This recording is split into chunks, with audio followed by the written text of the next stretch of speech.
আসসালামু আলাইকুম বন্ধুরা, ঈদ মোবারক। আশা করি আপনারা সবাই ভালো আছেন। আলহামদুলিল্লাহ আমরাও সবাই ভালো আছি। তো ঈদের দিন আমার ছেলে তার বাবা মিলে বাইতুল মোকাররমে ঈদের নামাজ পড়ে তার ফুপির বাসায় চলে গিয়েছিল। এরপর আমার বাসায় আমার ছোটো বোন, ভাগ্নি ও ভাগ্নির মেয়ে এসেছিল। তো ওরা আমার বাসায় চটপটি ও সেমাই খাওয়ার পর ওদের নিয়ে চলে আসলাম আম্মুর বাসায় আম্মুকে সালাম করার জন্য। তো আম্মুকে সালাম করে সেখান থেকে আমি ও আমার ছোট বোনকে নিয়ে চলে আসলাম আমার বন্ধুর বাসায়। খিচুড়ি রান্না করতে আলেয়া হেভি মজা হবে।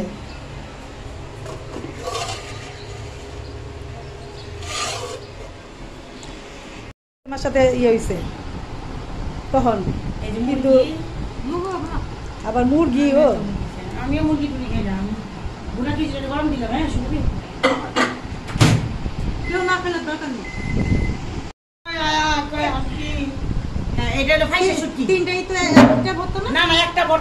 আলেয়া বাসার শুটকির ভর্তা, গরুর মাংস, কয় পদের ভর্তা? 3 না 2 পদ, বেশি করে নেই।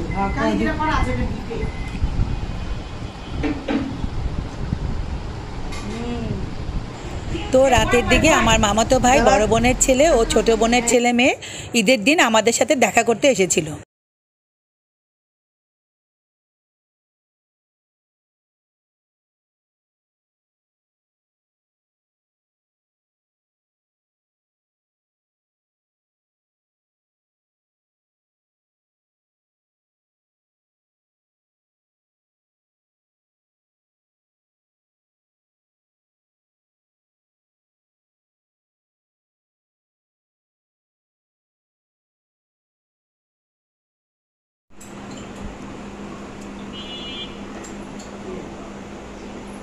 Ayan, kuy.